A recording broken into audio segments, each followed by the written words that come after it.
Bonjour, Morning du 20 janvier 2017. Au menu, commentaire marché, commentaires sur la suspension de la cotation de sites, puis des commentaires sur les principaux indicateurs d'activité de la séance d'hier.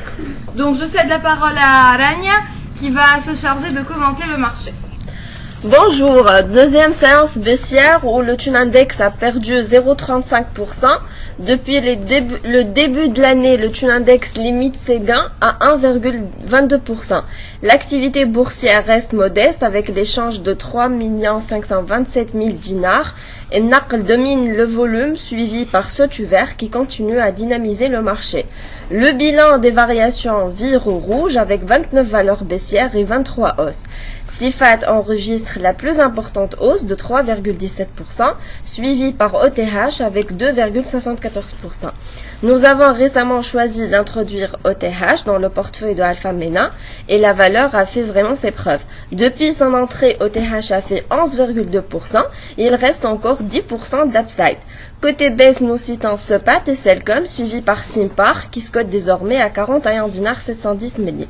Je cède la parole à Kais pour commenter la suspension de la cotation de SITS. Merci Rania, merci Iram.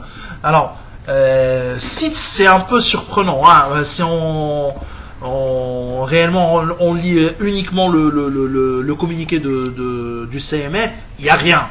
En fait, suspension de la cotation parce que il y a une affaire en justice liée à la gouvernance où c'est un peu bizarre. Bon, bien sûr, comme d'habitude, le CMF donne peu de détails ou il y a peu de détails au niveau des communiqués. Bah, ce qui est sûr, c'est que si on regarde sur la base d'Alpha Mena pour ce qui est de SITS, on trouve un certain, disons, un conflit un peu bizarre.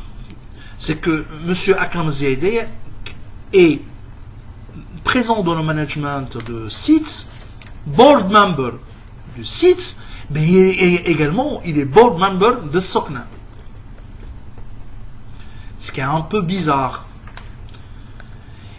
Donc ça c'est possible, vous pouvez le voir sur le site Alpha Mena en cliquant sur la gouvernance et là vous allez trouver au niveau du conseil d'administration ce genre de conflit ou de présence curieuse. On ne sait rien puisqu'il y a peu de détails, mais le fait que le cours a été suspendu, ça suscite réellement, disons, de la curiosité, mais également, c'est que cette situation a du temps, il y a du temps qui est passé par rapport à la suspension, par rapport à la présence de Akram Ziadeh, et pour le moment, il y a eu la suspension de la cotation seulement hier. Je ne sais pas, est-ce que ça concerne Akram Ziadeh ou pas, mais ce problème de gouvernance est un peu bizarre chez SITS. Alors, je cède la parole à Mahmoud pour commenter Star. Merci Kais. Alors, les indicateurs d'activité publiés par la Star affichent une progression des primes émises nettes de 10,1% pour atteindre 285,5 millions de dinars au 31 décembre 2016, avec un taux de rétention de 89,3%. pour l'ensemble des deux activités.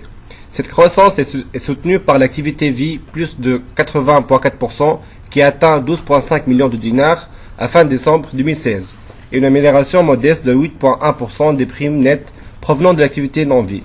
Pour la Star, à l'instar des autres compagnies, l'année 2016 était moins clémente que la précédente, avec des sinistres réglés qui ont augmenté de 20% pour atteindre 216,1 millions de dinars.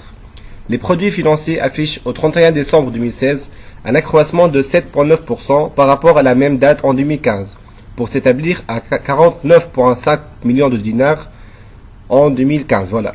Ces chiffres sont globalement inférieurs à nos attentes. Alors je cède la parole à Rira. Merci Mahmoud. Donc je vais commenter les indicateurs d'activité du secteur leasing. Donc pour commencer, l'ATL pour laquelle on est accumulé a affiché des chiffres globalement en ligne avec nos prévisions. Au niveau du top line, nous attendions à une croissance de 11% des approbations en 2016 pour un taux de conversion en mise en force de 89%. Le loueur, lui, en a réalisé 12,4% et pour un taux de conversion de 87,5%. Côté résultat, les produits nets de leasing ont affiché une hausse de 16,9%. à 24 millions 4 en 2016. Donc vous trouverez plus de détails dans notre latest publié ce matin.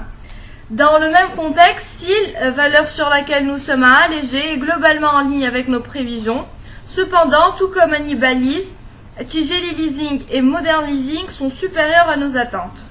En ce qui concerne Tijeli Leasing, valeur sur laquelle nous sommes à l'achat, les mises en force ont augmenté de 16,13%, alors que notre modèle tient compte de 6% de progression. Les engagements vers la clientèle ont atteint près de 9% de croissance contre 7 prévus par notre modèle. Côté résultat, le loueur a atteint les 20 millions de dinars en termes de produits nets de leasing, soit 15% de hausse par rapport à 2015, bien loin des 4% attendus par notre modèle.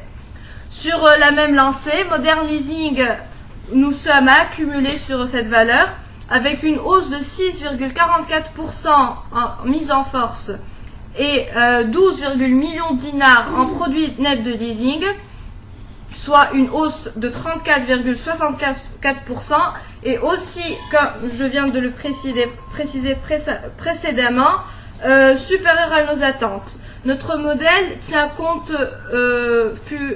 est plus conservateur, avec des mises en force en hausse de 2,5% pour 2016, pour des produits nets de leasing à plus de 17,4% en 2016. Donc nous vous souhaitons une excellente journée et bon week-end et à lundi.